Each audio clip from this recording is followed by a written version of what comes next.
Boa noite, Metrópolis está no ar. Os favoritos ao Oscar, a legitimidade literária da obra de Paulo Coelho e uma entrevista com o Dado Galvão, o diretor do documentário Conexão Cuba-Honduras, filme que fala sobre violação de direitos humanos e liberdade de expressão a partir de casos como o da blogueira cubana Yoane Sanches, que está no Brasil. Muita discussão no programa de hoje e ainda tem mais. A blogueira cubana Yoane Sanches desembarcou na última segunda-feira no Brasil depois de 6 anos tentando sair do seu país. A visita de Yoane mobilizou opiniões de todos os tipos. Bom, se por um lado, vários dos seus seguidores ficaram felizes por ela ter escolhido o Brasil como o primeiro destino da sua viagem pelo mundo, por outro, ela foi hostilizada por manifestantes pró-regime cubano em Feira de Santana, na Bahia, onde o documentário Conexão Cuba-Honduras seria exibido.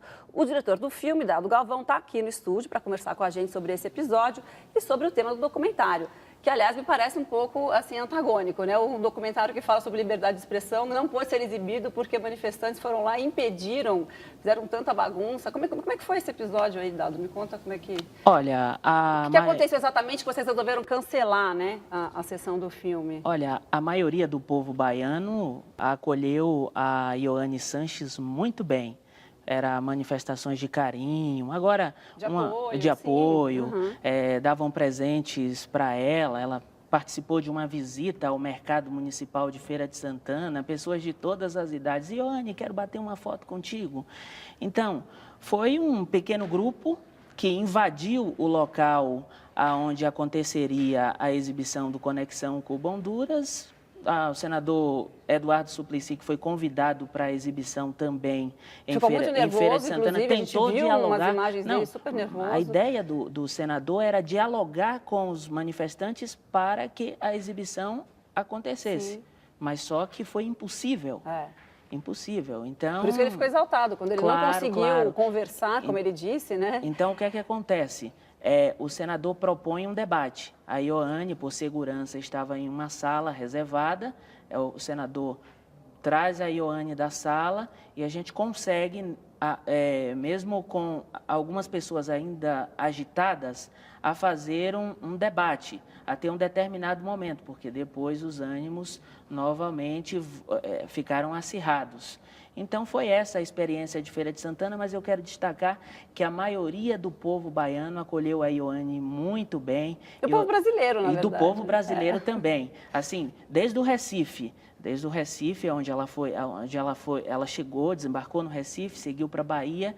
Então, assim, o que vale é essa energia do nosso povo. Nós entregamos para a Yoane uma fita do Senhor do Bonfim e uma imagem de uma baiana. Eu disse para ela, Yoane, essa baiana representa a energia da mulher nordestina, a alegria do povo baiano, e ela ficou bastante contente. Você é baiano, né? Sou baiano da cidade de Jequié, sudoeste da Bahia, uma pequena cidade de 160 mil habitantes no sudoeste da Bahia. E me conta como é que você teve, primeiro, a ideia de fazer o documentário Conexão Cuba-Honduras e o que exatamente você aborda no filme? Bem, eu estava indo para Cuba exibir um documentário da Pastoral da Criança que eu realizei em 2009, que contou com a participação da doutora Zilda Arnes. Ela esteve em Jequié em março de 2009 para o lançamento desse documentário. Daí eu estava indo para Cuba exibir esse documentário, tanto que as hospedagens em Cuba em dezembro de 2009 foram pagas pela Pastoral da Criança. Então, a minha mãe viu uma entrevista em uma grande revista de circulação nacional e disse assim para mim, olha, você está indo para Cuba? Olha o que é que essa senhora está falando sobre Cuba. Fui ler a entrevista e eu já tinha ido a Cuba em 2008 e fiquei, assim, a clareza e a sensibilidade de que Yoane descrevia... A senhora era a Yoane? A senhora era a Yoane. Quando você falou senhora, eu falei, não, Yoane é tão jovem, não pode ser, mas é ela, então. Certo, a sua mãe que tinha visto a entrevista dela. Isso. A minha mãe, ela falou assim para mim, veja o que é que essa senhora está falando sobre Cuba. Então, a partir dessa entrevista, me despertou a vontade de conhecer a Yoane pessoalmente e tentar gravar alguma coisa com ela. Vamos ver um trechinho do documentário, por favor. Solta aí. No puedo salir de mi país. Desde hace más de un año he pedido en repetidas ocasiones autorización para viajar. Los cubanos somos como niños pequeños que necesitamos la autorización de papá para salir de casa. Y la niña, que es Yoani Sánchez, pues no se ha portado bien, de manera que el castigo es no poder viajar fuera de la isla. Sin crueles bloqueos. El Partido Comunista de Cuba, la policía política, el gobierno, no toleran que las personas ejerzan su derecho a la libertad de expresión.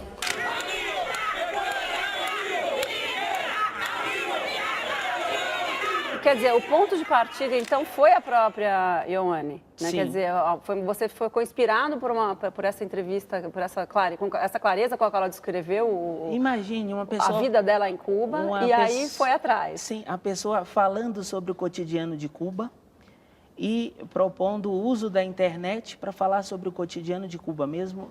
A gente sabe que em Cuba a internet são para poucas pessoas têm acesso à internet. Mas a própria Ioane parece que ela acessa uma vez por semana. Ela tem que usar apenas.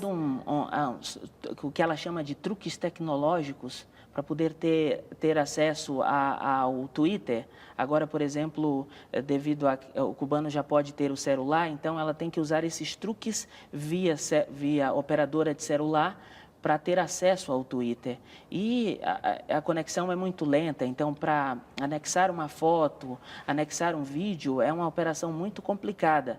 Então isso me despertou falar com a Ioane. Olha, Ioane, como é que você usa essas novas tecnologias mesmo tendo toda essa dificuldade. Então, isso foi que me chamou a atenção e o fato de como ela narrava o cotidiano de Cuba com muita sensibilidade. Então, e aí a Ioane, enfim, a gente aproveitou essa passagem dela aqui pelo Brasil e o Roda Viva da próxima segunda-feira, que de amanhã foi gravado. A gente tem um trechinho de uma pergunta da jornalista Laura Capriglione, a gente vai dar uma olhadinha, por favor. Por que você escolheu escrever um blog num país que ninguém tem internet? Bueno, más que una elección, fue el único camino. Recuerden que en Cuba es un país donde está penalizada la asociación, la libre expresión, donde no es posible, por ejemplo, fundar un periódico diferente a los periódicos oficiales para llegar a la población. Y entonces de pronto apareció un terreno nuevo, todavía sin muchas regulaciones, no para acceder, que son bastante limitantes, sino sin ninguna regulación por parte de qué opinión poner en internet o no. Y me pareció que era un buen momento para empezar. Pois é, exatamente isso que você estava falando. Agora, o que eu acho, eu não sei se foi somente eu, acho que não, mas eu fiquei muito surpresa.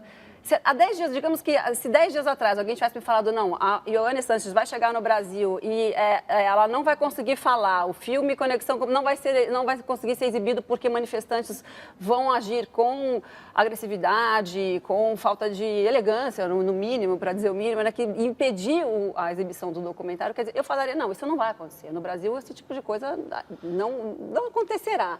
Quer dizer, eu fui pega muito de surpresa. Nós também. Eu acho que grande parte da população brasileira também foi pega de surpresa com a fúria, né? Eu tenho até uma chargezinha que foi publicada na Folha de São Paulo na quarta-feira, quero ver se dá para a gente mostrar aqui, olha.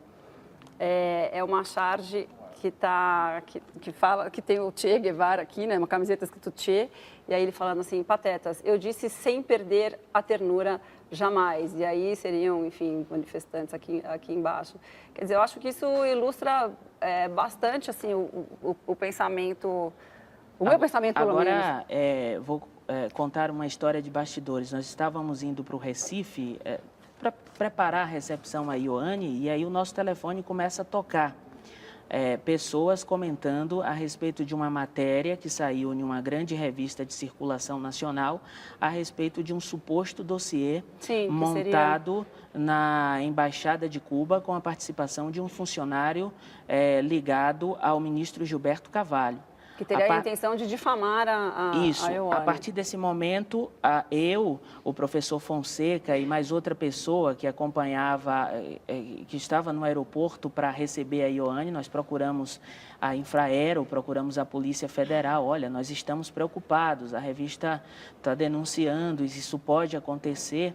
Então, assim, quando as pessoas responsáveis por esses órgãos começaram a ver a quantidade de jornalistas que estavam chegando ao aeroporto e também a presença de manifestantes antes da chegada da Ioane, aí eles prepararam todo um esquema para que ela saísse sem nenhum problema.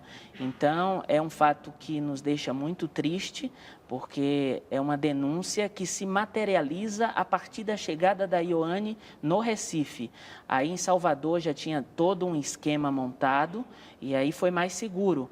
Em Feira de Santana, no dia 18, às 19 horas da noite, eu acho que as pessoas disseram, olha, o grande momento vai ser no horário marcado para a exibição. Sim. Aí nós tínhamos todo um esquema com a Guarda Municipal, seguranças particulares, mas aí houve uma agressividade, panfletos impressos em gráficas, o maior número de pessoas, foi a maior manifestação, maior até de que a manifestação do Recife. Então, mesmo se a gente isolasse a área e levasse as pessoas para a sala de projeção, não seria possível, porque as pessoas estavam muito agressivas. E quando é que a gente pode, então, ver o filme? Olha, Conexão Cuba-Honduras é um filme feito com um orçamento de R$600 e uma câmera emprestada. Pois é, você começou assim. Hospedagem paga pela Pastoral da Criança e é uma produção independente. Eu sou documentarista ligado aos movimentos da Igreja Católica, especificamente a Pastoral Carcerária, e a gente está avaliando de como a gente vai fazer para esse filme chegar ao maior número de pessoas. Uma coisa eu garanto, é que todo mundo vai assistir o Conexão Cuba-Honduras. Ainda mais agora que todo mundo ficou super curioso, A né? intenção do documentário é que as pessoas conheçam a realidade cubana, conheçam um pouco da questão da violação de direitos humanos e liberdade de expressão em Honduras relacionadas ao jornalismo. Segundo o Repórter Sem Fronteiras, depois do México, a Honduras é o país mais complicado para o exercício do jornalismo. Então, acontece... E o documentário foca, por exemplo, na parte de Honduras, o fechamento de uma pequena emissora de TV que em 2009 foi materializada. Então, nós temos um site, que é o www.dadogalvão.org, e aqui eu quero destacar um fato. Toda essa história, todas essas tentativas, de onde vieram os recursos para trazer a Ioane no Brasil, extratos de conta bancária, estão todas essas informações estão disponíveis lá no nosso site. Legal. Foi uma coisa que a gente se preocupou, foi de dar transparência a essas nossas ações. O porquê estávamos convidando a Ioane? Porque essa história começa em 2009, quando a gente filmou, e aí vem 2010. Foram 4 convites para que Ioane participasse da exibição do Conexão Cuba-Honduras. A cada negativa, nós adiávamos a exibição. Então tá. Bom, muito obrigada por ter vindo aqui, dado boa sorte com o documentário. Espero vê-lo em breve, eu fiquei muito curiosa. Muito obrigado e um prazer enorme estar aqui na TV Cultura. Prazer é nosso. O maestro John Nashlin, novo diretor artístico do Teatro Municipal de São Paulo, apresentou essa semana o programa da temporada de 2013 da mais tradicional